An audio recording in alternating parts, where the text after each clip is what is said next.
It's a little awkward, just because you need to watch the screen. Don't look at us.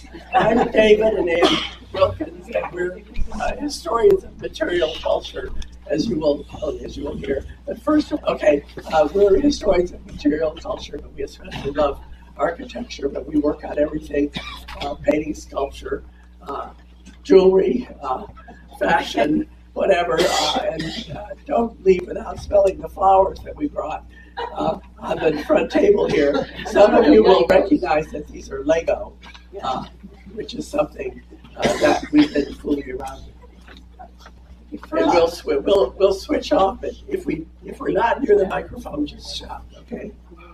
We might each other. But first, I want to thank everybody for being here. This is an amazing group of people, and the musicians are wonderful. Thank you. Louder, please. We also want to thank our son-in-law, Chris, who's helping us with this.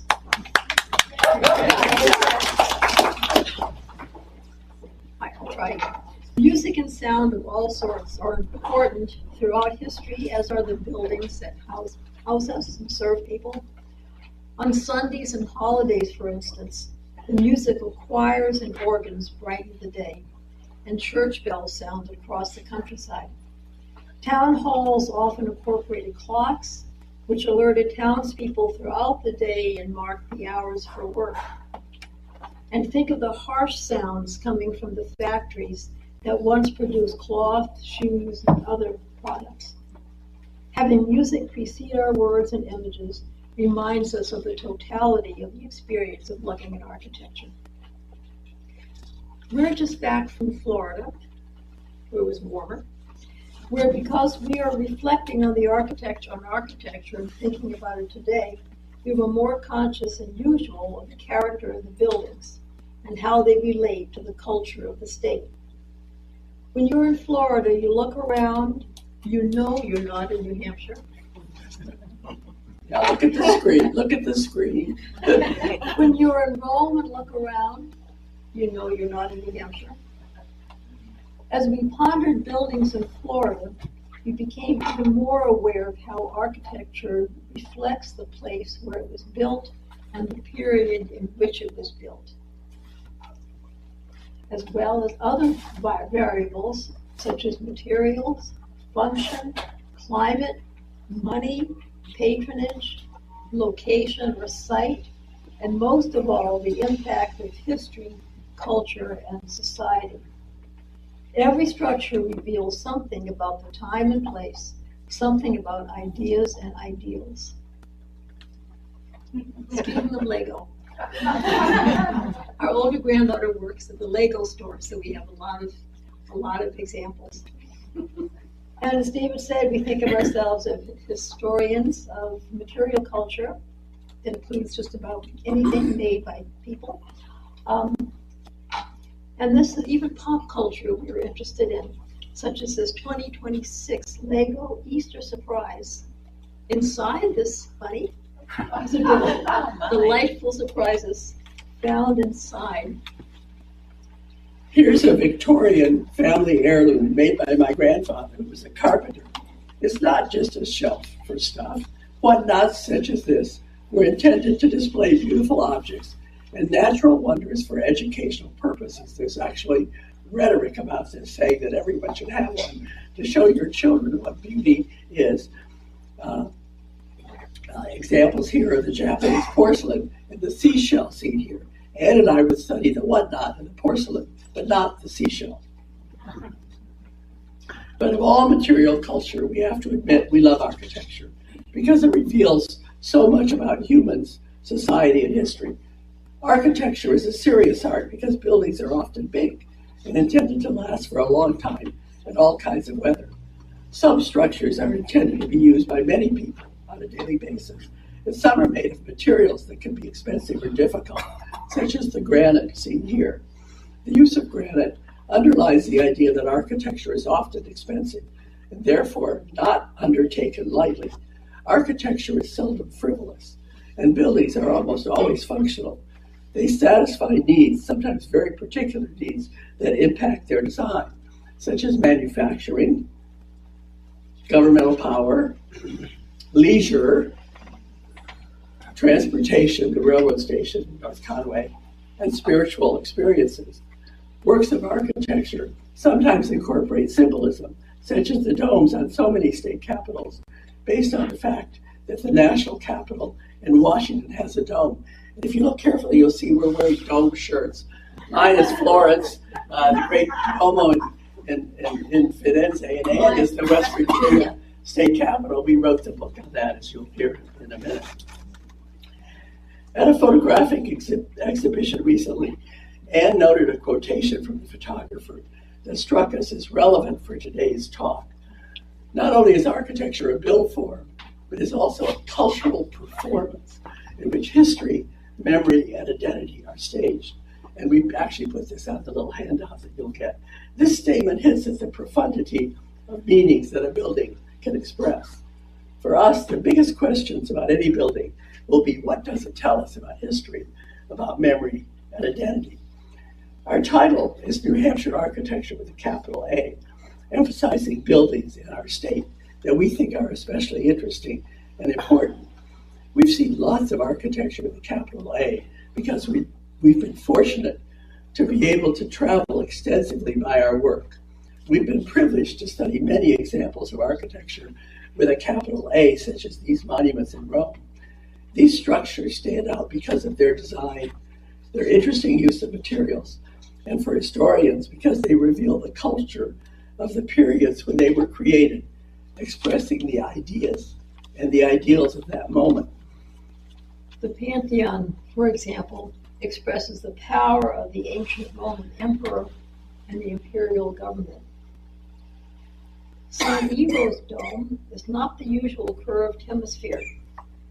It jerks your eye around. It surges and whips back. It's unstoppable, expressing the energy of the Catholic Church and the papacy during the 17th century, suggesting the Church's dynamic response to that threat of Protestantism. And here's our second slide from New Hampshire. And I apologize. I wish the images could fill the screen and you'd be better able to read these identities. I worked forever on making sure every date was correct. But anyway, I apologize. The writing's a little too small. We can interpret New Hampshire architecture in similar cultural and historic terms. The Khalil House by Frank Lloyd Wright, for example, was created during a movement that offered fine architecture that would be affordable for the middle class. Even you can buy a house by a famous architect. No, have a house. Have a house. Sorry, have a house by the famous architect Frank Lloyd Wright. This house expresses ideas about American democracy and equality, as well as offering the American dream of a standalone home on a grassy plot. Yeah, the idea was, go back, Chris. The idea was that you would get a mold for various shapes of cement blocks, and you would make these yourselves, and then you would build the house together. That's how you could afford it. It does not sound like fun. The Khalil House is one of only 7 that was ever built, but it is one of 7, and it's owned by the Currier Gallery in Manchester, and it can be visited.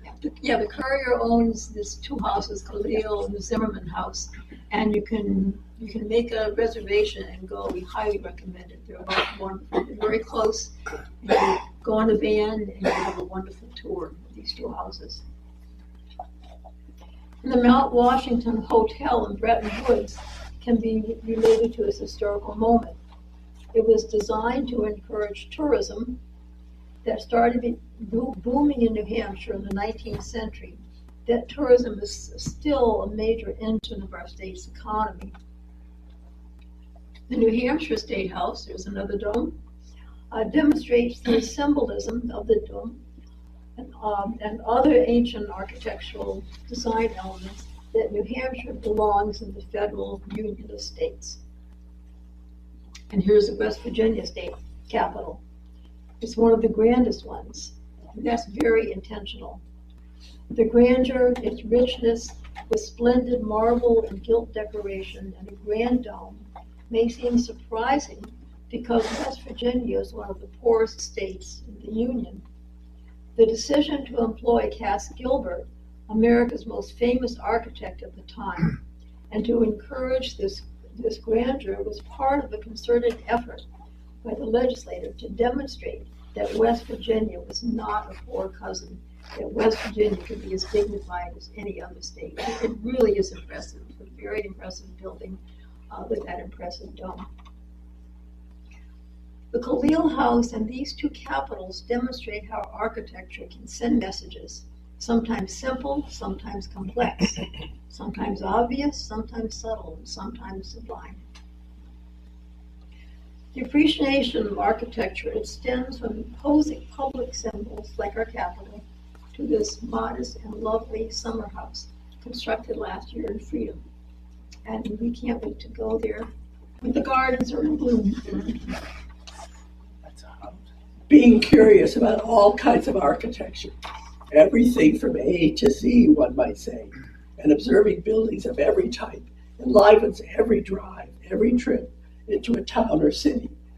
Before we end, we'll be sharing with you a list of what we think are the most interesting examples of architecture in New Hampshire, such as these two, a boathouse and the library at Exeter. If you don't know them, you should. And we'll offer a second list of the most interesting examples within approximately 25 miles of Tamworth. Will you agree with us? What other examples will you suggest? We anticipate our inboxes will be full of irate emails. Now, what factors do we consider in assessing architecture, enjoying architecture? First of all, there's the question of date. Sometimes when we spot a building that's new to us, Ann and I will play a game where we ask each other when we think it was constructed. Anybody can recognize that the Tamworth Inn wasn't built yesterday. In fact, the style suggests that it was almost certainly constructed before 1900. While this building, this is another detail of that fabulous Exeter Library by Louis Kahn. While this building looks like it was constructed much later than the Tamworth Inn, we understand this by looking at its design, realizing that its exposed materials would have been hidden in an earlier period, and being astonished by the bold, modern forms of its decoration. Dating can be related to design. Often a style was popular at certain moments in history. This is modernism from the 1960s, but not too bold. This is the Paul Creative Arts Center at UNH. Not too bold as befits the university in a tradition-minded state. That's important to remember when you look at New Hampshire architecture. There's a chronology of styles of architecture that help us determine when a building was constructed. And there are lots of guidebooks to help you. We brought one up here. It's in the front on the table by the Lego flowers, this one. Next slide. And you can't read this, but the styles go from Georgian to colonial to federal to Greek revival to Egyptian revival, to Gothic revival to Victorian, with a lot of sub-styles like Richardson, Romanesque, Queen Anne, to Craftsman, to colonial revival, to Tudor revival, to Art Nouveau, to Art Deco, to Scandinavian modern like Paul Creative Arts Center, to the ranch house, to the international style, to New Brutalism, which is the style of that library at Exeter, and on to contemporary. Such books are helpful. Some of these styles did not reach New Hampshire, or if they did, they didn't reach very far. These include Art Nouveau, Art Deco, and the international style. Some styles were ignored in part, we suspect, because New Hampshire is a tradition-minded state. A place is very aware of its history and wanting to respect and honor that history. A place that's not inclined to embrace something just because it's popular. After all, our motto is live free or die. Both Art Deco and the international style are best known as urban styles. In New Hampshire, even though there are some cities, it's not a very urban place. Let's review some of the styles important in New Hampshire. The Greek Revival style reflects a foundation of Western civilization. The Gothic Revival can be as simple as the pointed windows on this public library. In Bristol. And if you ever notice a Gothic window in Grant Wood's painting, American Gothic. This style was promoted in a series of books that were widely circulated in the early 19th century. These books offered designs that could be copied by carpenters, builders, and amateurs. Let me add here that there are buildings shaped like this with that peak in the middle, and sometimes the Gothic window and sometimes not, and with a little porch on the front. That all over America, in every state, I think there are some examples of this style of building, because you can buy this book. These books were widely circulated, so the designs could be copied by carpenters, builders, and amateurs. You didn't need an architect to have the latest style. Here's a Tamworth example of the same basic architectural design. Right up the street. But without the Gothic window. Really, as Dave said, very common design. The Gothic revival style, by the way, flourished because it was connected to Christianity. And as America was inventing itself in the early 19th century, some writers argue that the predominantly Christian citizens should demonstrate their faith in their architecture, even in the design of their homes. Another popular style within the Victorian category is Richardson Romanesque, inspired by the works of Boston architect H.H. Richardson. This is the library in Warren, New Hampshire. Warner, 1892. Richardson's work seemed to hit a chord after the divisive Civil War. The heavy stonework and how arches suggesting that after the end of the terrible war, the Union would endure. The Tamworth Inn is an example of the Queen Anne style, a sub-style within Victorian. And again, the Paul Creative Arts Center, adopting a modern style that is new and has no reference to the past, communicates that the patron, the sponsor of the building, is a modern person or institution, someone who wants to look forward and leave the past behind.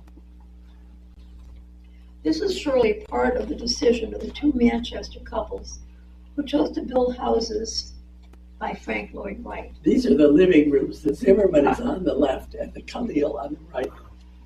They wanted to stand out in Manchester society and think about the houses around them are basically wood, 2, 3, 4 stories, some quite elegant, and these are very, very different. They want to stand out in Manchester society as people who are looking towards the future. And maybe there's even more than that. The Zimmermans are Jewish, minority in our state, so demonstrating their modernity, their style, might have been a response to that situation in Manchester society. The Khalils were of Lebanese origin, another minority. The first time we had a tour of the Zimmerman house, before the museum bought the Khalil house, we had a guide who had grown up down the street from these houses and just remembered how everybody was absolutely horrified at these two strange houses being built. So maybe their foray into modernism didn't work. Next. Another thing to consider is materials. What's readily available? How expensive is it? How easy is it to obtain? What tools are needed to form the material? It's no surprise that wood is so important in the history of New Hampshire architecture. Wood was readily available. It was even, in a sense, if you think about it, waste material left over after fields were cleared for farming and grazing. Note, I know you can't read this, I'm sorry. This is the typical, it's a New England style, which has a big house, a little house, a back house, or a connecting barn, and a barn. And below it says that the first home on this property was a circa 1790s log cabin built on the site of the big house there on the right. The log cabin is a wooden building type that visually demonstrated its origin in the forest. Boulders were another free material left over after fields were cleared. This is in Tamworth, of course, St. Andrews. And the castle in the cloud, these boulders are not free-form and natural, but rather formed to fit together in more regular patterns, although the effect is still quite rustic, but it's a variation on what we call the boulder style. Brick was more permanent than wood, less expensive than stone, and like stone, fireproof. Also, less easily acquired than wood, but it became the basic building material for the vast New England mills. This is Manchester in an old postcard. The New England mills that were built during the Industrial Revolution. Just think about the millions of bricks, usually made right here on the premises, that were needed to construct these mills. Granite from quarries was plentiful in the Granite State, yet it was neither easy nor cheap to acquire and transport. It was appropriate for the most important symbolic building in our state. Building in stone conveys permanence. Since shelter is often a goal of architecture, climate has to be considered in analyzing architectural design. This combination is unique to New England with its cold, harsh winters and stories about farmers who had difficulties navigating from house to barn during a wild, disorienting New England blizzard. Climate also explains the number of one-room schoolhouses across the northern United States.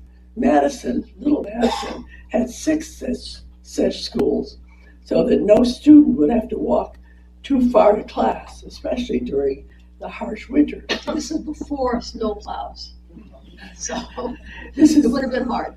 This is the only surviving schoolhouse in our town.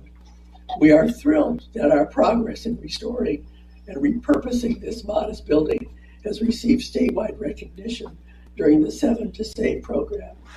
Probably can't see it, but Anne was one of the characters up there on the board. Speaking of climate, we've wondered how the cement block material of the Khalil House, as brilliant as that idea is, how did it work in the New Hampshire winter? We think we'd prefer the warm wooden interior of the Zimmerman House. And of course, the small size, these photographs really distort the scale of these houses. I even find that bedrooms in both these houses kind of claustrophobic because they're so small. So don't be deceived by the brilliance of the photographer here. We think the small size and the low ceilings of both houses, well, especially the Zimmerman house on the left there, would also make it cheaper and easier to heat during a New Hampshire winter. Function, of course, should determine the design of a building. The needs of the owner or the broader public must be fulfilled for a building to be successful.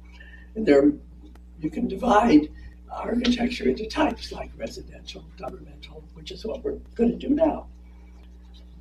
One of the most obvious types of building is residential, which often in America means the freestanding home.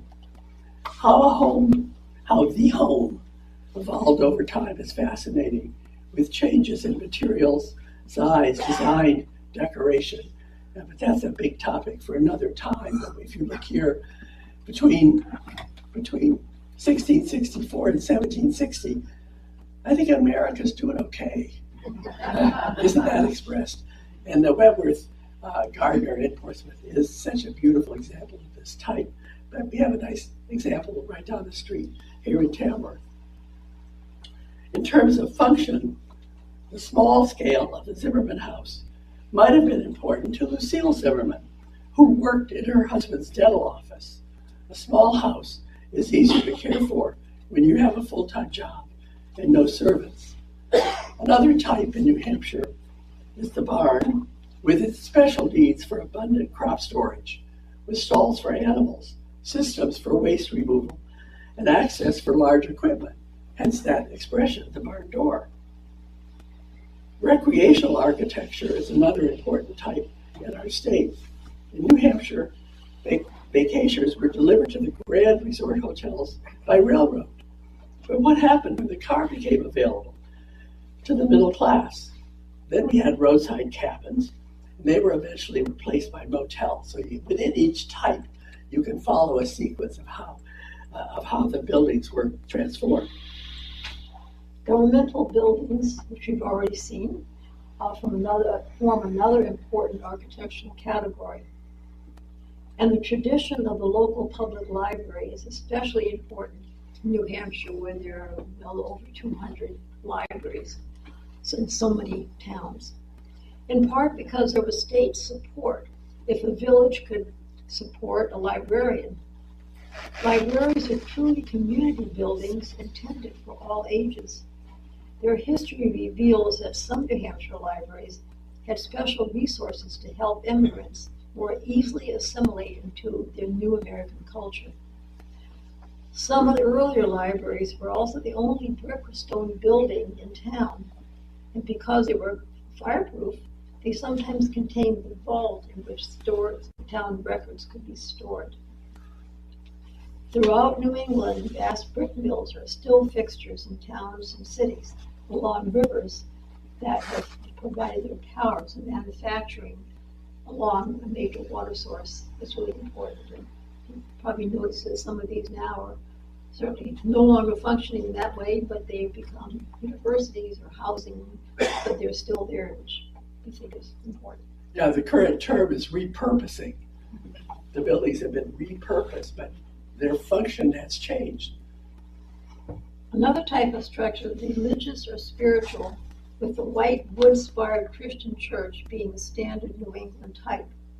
But of course, the history of the design of Catholic churches, Jewish synagogues, and Muslim mosques is equally fascinating. Where a culture has several religious communities, there's often an attempt to be distinctive. In New Hampshire, the Catholic churches built by French Canadians who have immigrated southward stand out in both size and design. Another issue to be considered for architecture is historic preservation. A few decades ago in Madison, voters were given the choice of building a new town hall Sort of one of those, the old one. The new one that was proposed was one of those barn-like metal structures. And if you don't remember from this time, the town hall used to be right by the lake, by the head of the lake.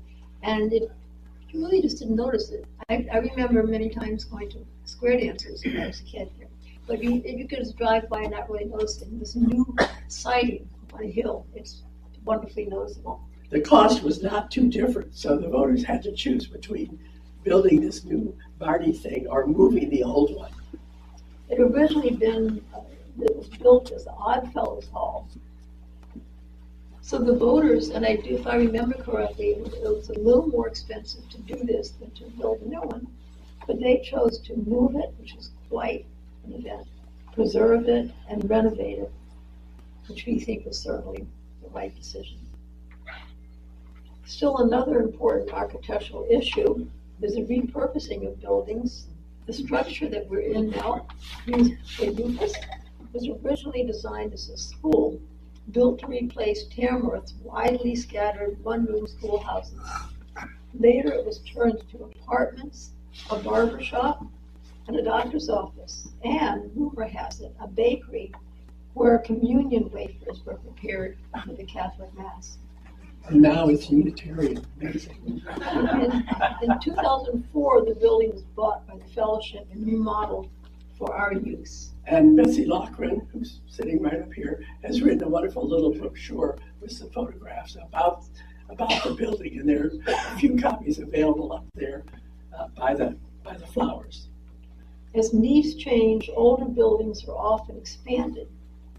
This is especially evidenced by the public libraries in New Hampshire, as needed additions often mimic the architectural style of the original building, as we see right down the street.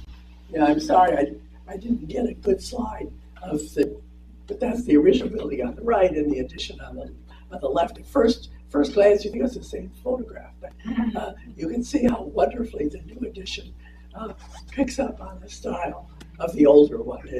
And this happens throughout New Hampshire. In Bristol, for instance, the old one, the same exact thing happened. We suggest that you search out the public library every time you visit a different New Hampshire town or city. The architectural designs are often fascinating, and this was added by David, there might be a book sale. And now it's time for our list. We'll try to justify briefly why we decided to include each building.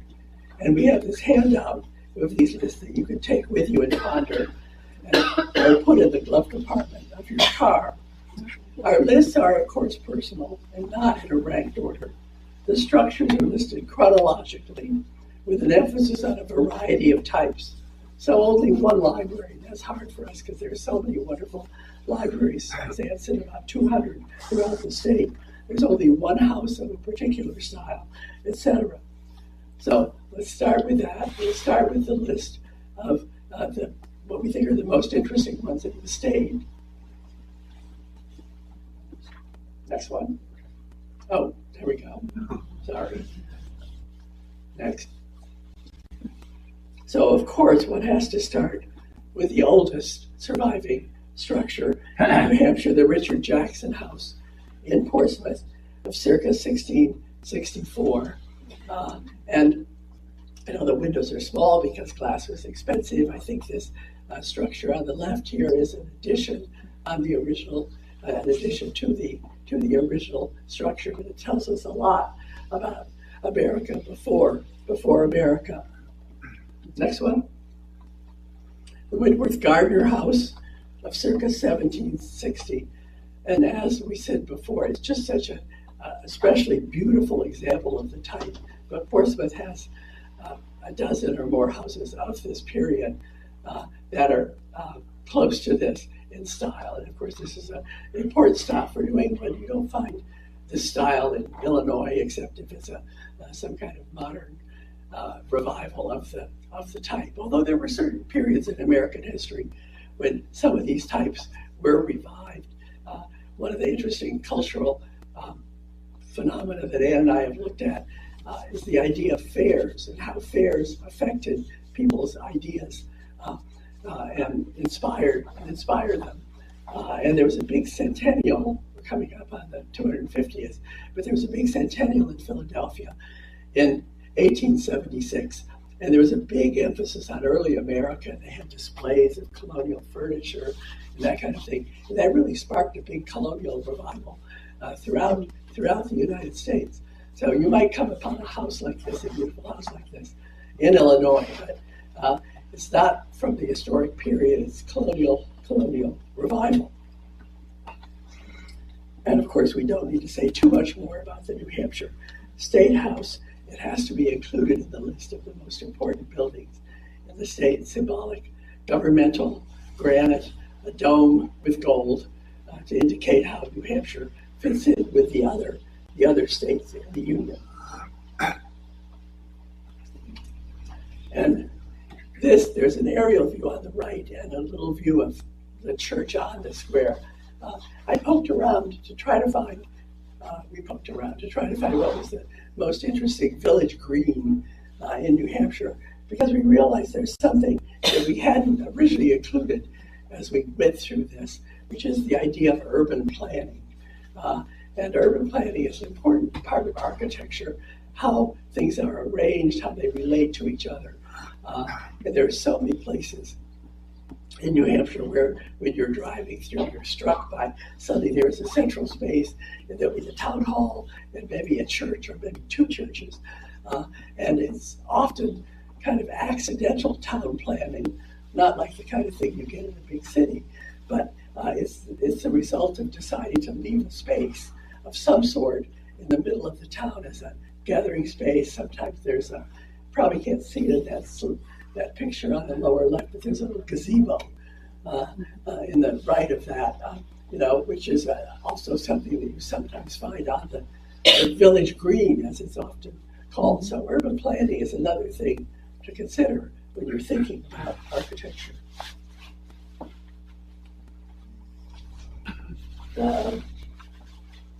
This is the Amskeg Manufacturing Mill in Manchester, 1838, and later as a progressive part of this city.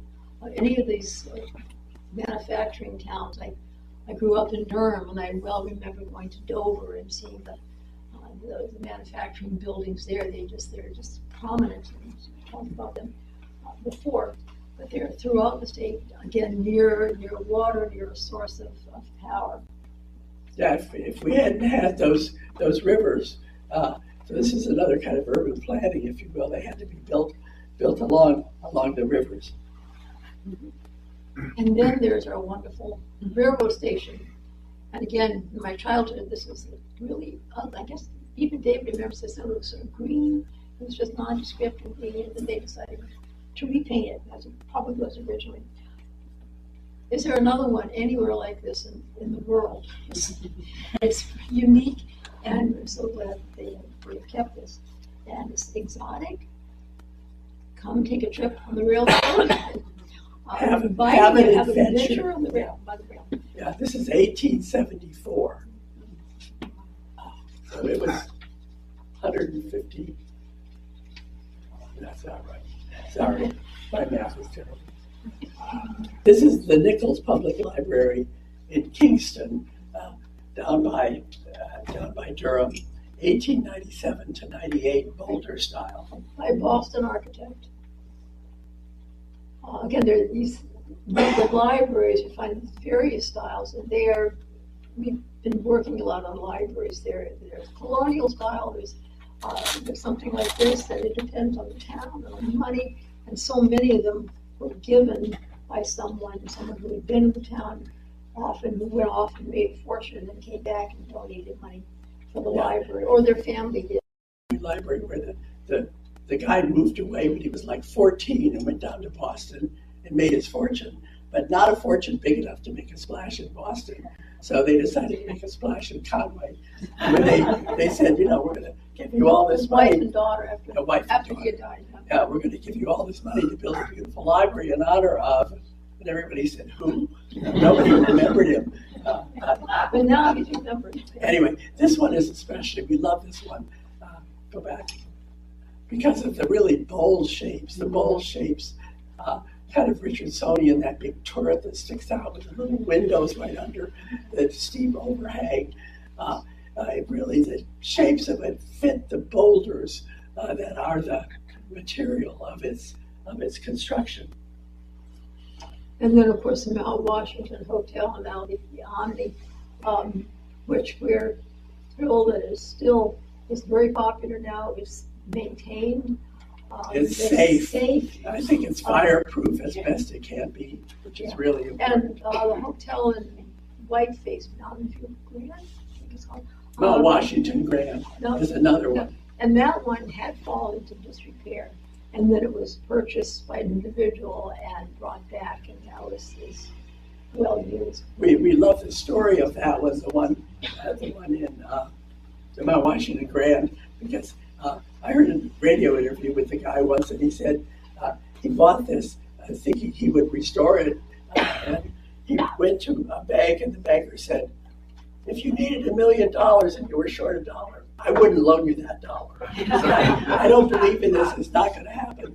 And then in one of these, sports can come into architecture as well. And what happened is he contacted a guy who said, I won my first time I ever won first place in a golf competition was on that golf course. And I'll go in with you. And also he turned out to be a guy who manufactured windows, which is kind of appropriate if you're going to restore a big hotel. Anyway, so it ended up being safe. And the runner-up here in that little postcard, again, I'm sorry these are so small, is Wentworth by the Sea. And I hope you can see how the buildings have a kind of similar look with instead of just being long and low and dull, they have these pavilions that stick up to draw attention and interest. And this is such an enticing example of advertising for the valley.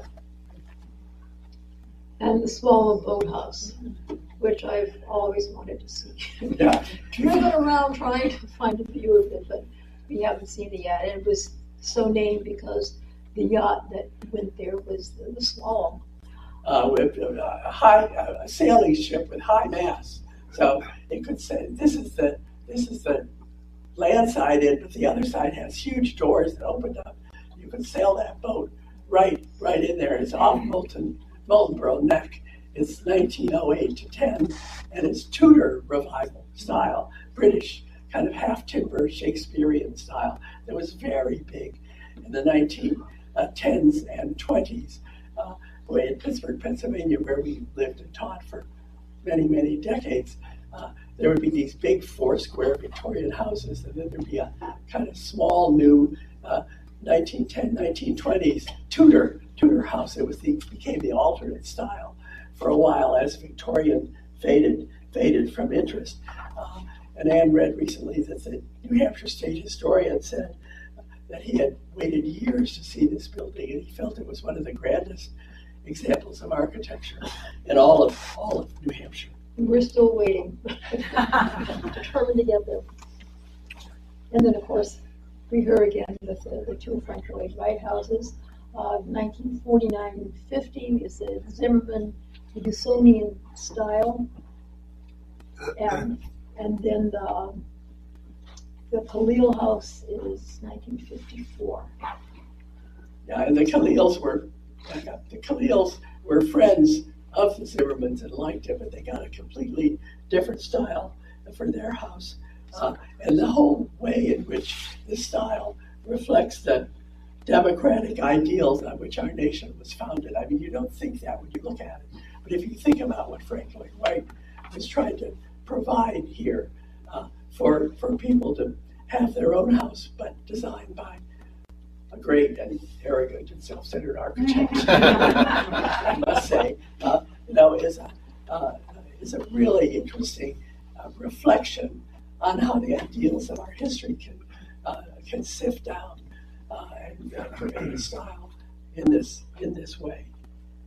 And then the last one on this list is the Kahn Library Phillips Exeter Academy, and it really is spectacular. 1971 to 73.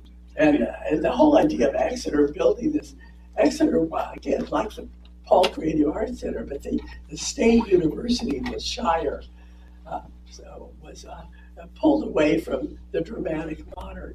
But by the 1970s, brutalism was the big style.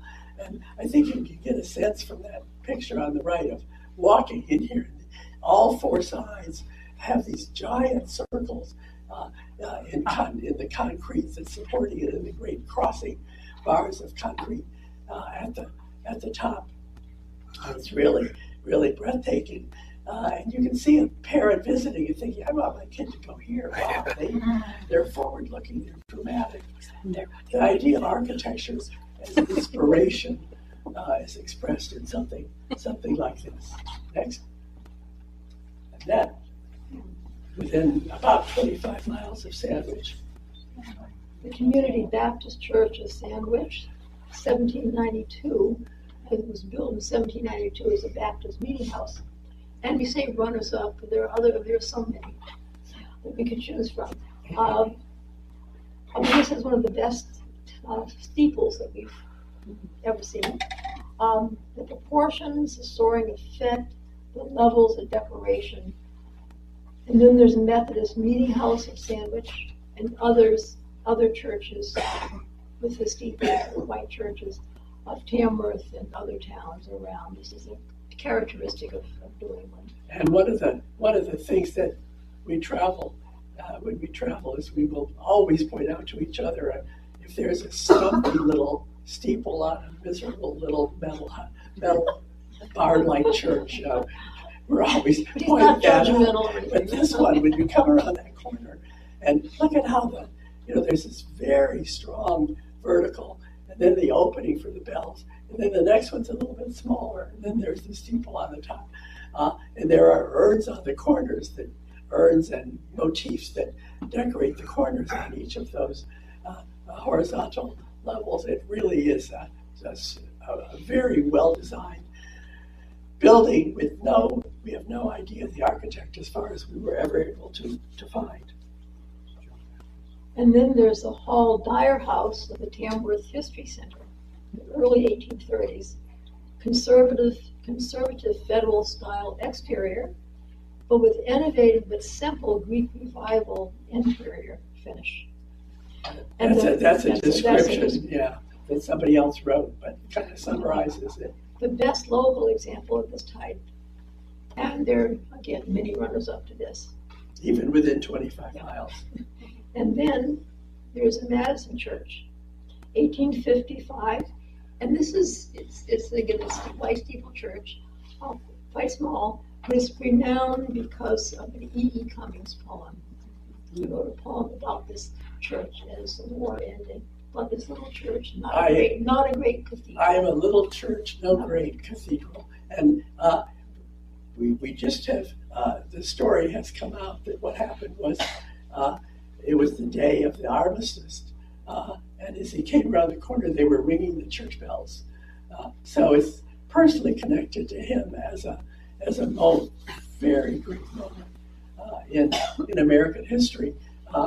If you ask me what my earliest memory was, it was Armistice Day in 1945, because I was sitting on the steps of our little house in Battle Creek, Michigan, putting some decals on my bike, and my mother opened the door and said, "The war is over."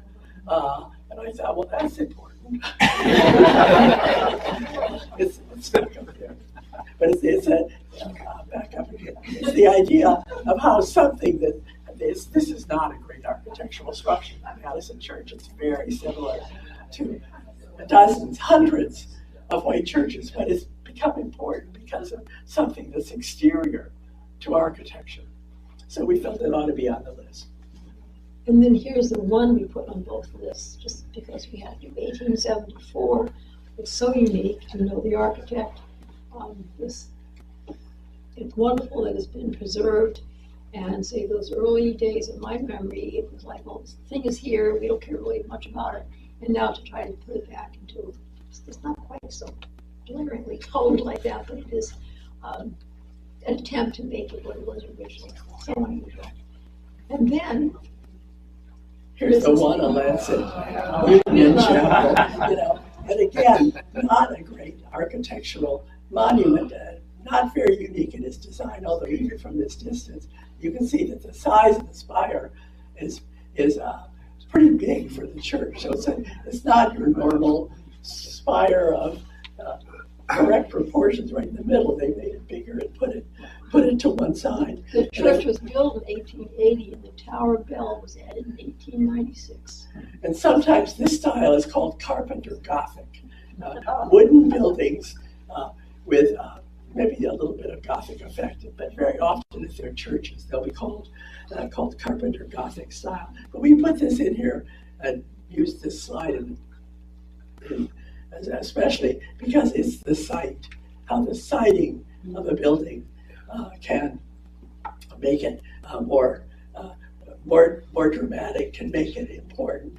And of course, personally, we have wonderful memories of singing here on Christmas Eve and other times. So it's got personal connotations for us. We didn't say the list wasn't going to be unprejudiced. And then again, the Cook Library, 1895, Queen Anne style, with the matching addition. That we just think is a lovely building. There are others, other libraries kind of around. Carpenter Gothic in its way too. If you haven't been to one in Sandwich or North Conway or Conway, every New Hampshire library is important. Just to have them in the town is wonderful. But there are some like these that we feel are architecturally worthy of being on that list. And the Tamworth Inn, 1888, partially demolished in 2013. Victorian Queen Anne. Victorian architecture of this complexity is not common in our area. But there it is. Notice the roof, the tile in particular. Now, the mansard roof adopted from France, and it's just you just don't see many Queen Anne Victorian buildings around New Hampshire. And of course, if you think about its original origin as an inn, the unusual style is a way of advertising that you're an exceptional place. And for bolder architecture, we put in St. Andrews in Chicorowa, 1907, which replaced an earlier wooden structure of 1883. And we've already said this is bolder architecture. But I love the fact that the boulders were a donation, all from one local resident. The Porter Rogerson family, from their land, from the stone walls that were on their land, these boulders were brought and used for the end wall of St. Andrews. So the idea that, colonizers clearing the land, struggling with these boulders, making walls with them, and then they're later moved to decorate the church as a donation. And then again, Lucknow, Castle in the Clouds, Moultonborough, designed by J. Williams Beale and Sons, the architect, 1910 to 13. It's just that refined, as David said before, refined version of the Boulder style. And of course, the sighting is pretty spectacular. If you haven't been up there, it's well worth it, the sighting, the building, and the view. And the Barnstormers, which is repurposed from a store. And it's particularly interesting and important because there are not many such theaters that still exist. So you've got a repurposing example, or you've got one of the few. And of course, the Barnstormers itself is the age of that wonderful theater tradition. And the end. This is kind of embarrassing. I don't know if you could read it. The Thomas's Library in the Wilkins home, Silver Lake, 2002 to 3, by Richard Holt. But when I told Ann I was never going to move to New Hampshire. Oh well. Anyway, I was never going to leave the big city. But when we brought our library up here, we needed a space for it. But the best place was over the garage. And so it had to be especially complexly engineered. Books are heavy, and the walls could have just fallen out. But Rick Holt designed this magnificent steel and wood superstructure with a cupola, as you can see on the left on either side. We have 6 windows, 3 on either side, to let light in. And then one side has no windows, the other side has 3 windows. But it's just such a marvelous engineering solution to a really curious problem of a library over an already existing garage that we think it belongs maybe among the most interesting examples within 25 miles of Tamworth. We're prejudiced. New Hampshire's buildings reflect our history, our people, and our needs. Architecture in our state is similar to that throughout New England and very different from that of, for instance, Florida, Arizona, and the Midwest, not to mention the architecture of Rome or Tokyo. We hope that wherever you are, you will enjoy looking at all types of buildings with curiosity and appreciation. And we thank others, again, all of you who have made this possible, the musicians, Chris, the Arts Council, and UFAS. Architecture and music are part of a landscape that encapsulates space, time, and life. Enjoy it all, and thank you all for being here.